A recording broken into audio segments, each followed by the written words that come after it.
ગુજરાતમાં હવે પ્રથા થઈ ગઈ છે કે દર 4 મહિને ગુજરાતના સામાન્ય વહીવટ વિભાગના અધિકારીઓ એક પરિપત્ર બહાર પાડે કે ભાઈ ધારાસભ્યોના પ્રોટોકોલનું પાલન કરવું.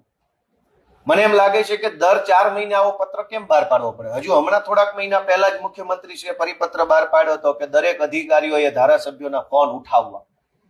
પછી પાછો અત્યારે હમણાં બહાર પાડ્યો. હવે બીજા 6 મહિના, આ તો જાહેરનામા જેવું થઈ ગયું કે 3-6 મહિને ફરજિયાત બહાર પડી જાય છે અને કોઈ માનતું તો છે નહીં. મને એમ લાગે છે કે હવે એક એવો પરિપત્ર બહાર પાડવો જોઈએ કે અમારી આખી સરકાર રાજીનામું આપે છે કેમ કે અમારા અધિકારીઓ સામે અમારું કાંઈ ઉપજતું નથી.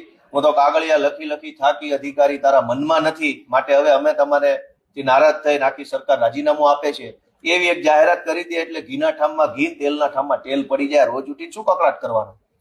30 વર્ષથી ભાજપની સરકાર છે અને તમારા અધિકારને તમારે કાગળિયા લખવા પડે નરસિંહ મહેતાની હુંડીની જેમ?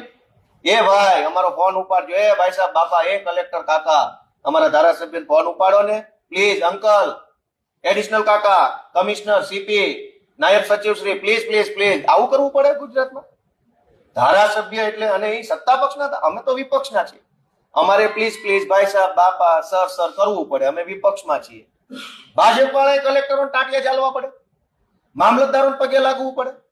તો આ સરકારમાં શું દમ કે છે? ડબલ એન્જિનની. મને એવું લાગે એક એન્જિનમાં દમ નહીં હોય તો જ આવી હાલત થાય. ડબ્બા માથે ચડી ગયા, એન્જિન નીચે દબાઈ ગયું. ડબલ એન્જિન હોત તો એન્જિનની પાછળ ડબ્બા, આઈએસ આઈપીએસ ધારાસભ્યો ડબ્બા લાગે.